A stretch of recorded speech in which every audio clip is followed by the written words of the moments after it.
Bonjour et bienvenue, voici notre tour d'horizon économique, géopolitique, sanitaire et boursier. Nous sommes le mercredi 27 juillet, oui, le 27.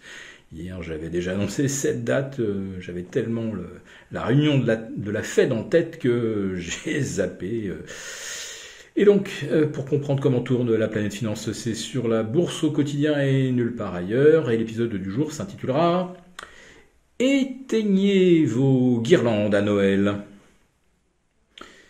Nos grands penseurs de l'Élysée et de Bercy sont en train de chercher toutes les solutions pour nous permettre d'économiser du courant si jamais on avait un hiver un petit peu rigoureux.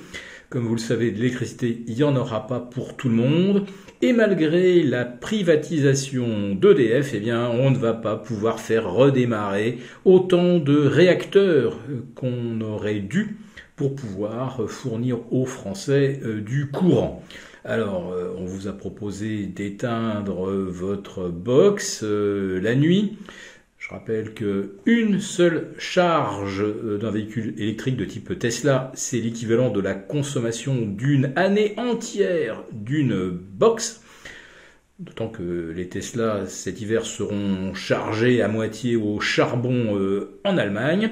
Je referme la parenthèse. Et l'autre solution, ça pourrait aussi être d'éteindre vos guirlandes de Noël dès 21h.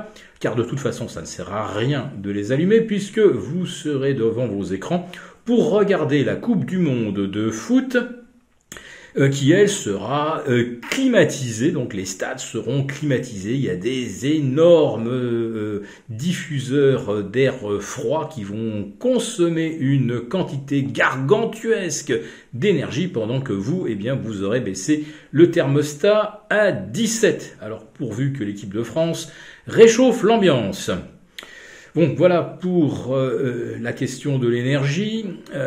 Hier, le kilowattheure produit à partir du gaz a battu un nouveau record absolu à 200 €, donc le mégawatt, au-delà des sommets qu'on avait atteints au mois de mars dernier. Mais ouf, aujourd'hui, le gaz repère 2,5%. Pourquoi ? Bien parce que l'on anticipe effectivement un ralentissement économique.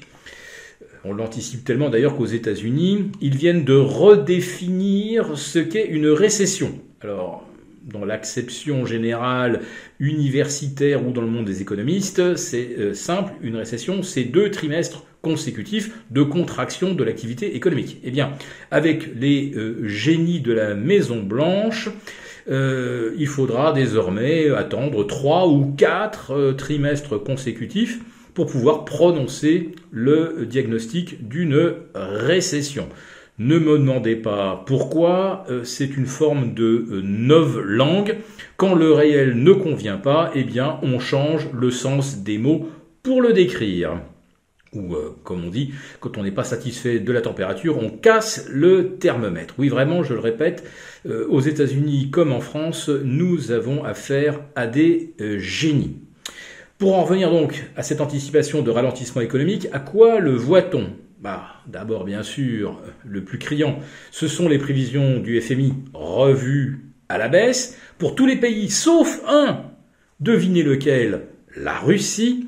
Puisque le FMI anticipait une récession de moins 4,5, Bruno Le Maire nous avait promis moins 8 ou moins 10, et ça sera en fait moins 3,3. Mais il n'y aura plus de récession du tout en Russie si jamais la Douma décide de réinjecter les surplus à l'export de pétrole. Alors par exemple, réinjecter sous forme de pouvoir d'achat, sous forme de hausse des retraites, car ces excédents pourraient dépasser les 100 milliards de dollars pour une économie qui représente environ 1700 milliards. Donc la Russie passerait de récession à croissance si elle exploitait tous ces excédents commerciaux. L'autre marqueur d'une récession, c'est quand les taux commencent à baisser. Et le rendement de nos OAT, des Bund, ou des bonos espagnols ont perdu plus de 25 points en l'espace d'une semaine. Nos OAT notamment ont enfoncé le seuil technique très important des 1,6150, on est maintenant aux alentours de 1,51, 1,52. Sur les Bunds, on est repassé sous le seuil psychologique des 1%, et pas qu'un peu. On n'est pas à 0,99-90, non, on est à 0,92, 0,93, et cela à quelques heures de la réunion de la Fed qui devrait nous annoncer 75 points de base. Si c'est 100, la soirée va être chaude. Et surtout, ce qu'on regrette, eh bien, c'est un discours de la Fed qui tiendrait compte de nombreux signaux de ralentissement économique qu'on a eu aux États-Unis, et pas plus tard qu'hier, hein, avec l'indice de confiance du Conference Board, et le moral des ménages américains est, comme on dit, dans les chaussettes. Alors on se rassurera aujourd'hui quand même en observant que les commandes de biens durables aux États-Unis ont rebondi de 1,9%.